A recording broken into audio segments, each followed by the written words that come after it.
In this section, we will describe the transition elements. The learning objectives are to describe the properties of the transition elements and to compare transition elements with alkali metals.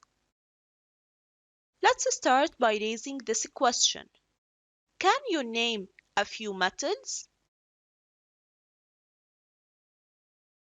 Most people, when asked to name a few metals, it's likely that they will name metals such as iron, copper, nickel, or zinc, and some people also may even name some alloys such as steel, which contain iron. Alloys are mixtures of metals. What's common is that all of these are transition elements. So the transition elements, which are all metals, are located over here in the periodic table.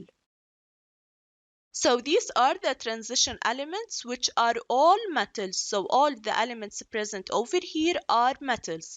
They are located in this large central block of the periodic table between group 2 and group 3. This block between group 2 and group 3 contains the transition elements, which are also called the transition metals because they are all metals. For example, we have chromium, manganese, iron, cobalt, nickel, copper, zinc, silver, and gold. Let's examine now the physical properties of these transition elements.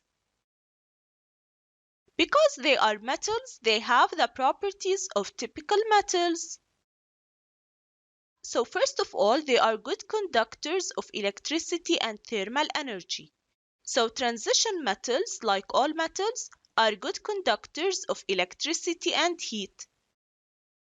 So they will conduct heat and electricity. Transition metals are hard and strong, so it's really hard to break them. They have high densities. What's the density? The density is the ratio of the mass to the volume. So transition elements have high densities. And they have high melting points.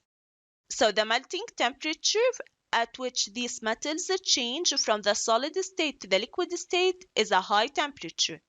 You have to pay attention over here. Mercury, which has the chemical symbol Hg, is liquid at room temperature. So it's the only metal which is liquid at room temperature. Other than mercury, all transition metals are solids at room temperature and they have high melting points. Actually, if we compare the melting points of the alkali metals, which are elements in group 1, to the melting points of the transition elements, we will find that the transition elements have very high melting points compared to these. And also they are harder, stronger, and much more dense. So let's summarize. These are the transition metals, which are between group 2 and group 3. All elements in this block are metals. And like all metals, they are good conductors of electricity and thermal energy. They are hard and strong. They have high density and they have high melting points.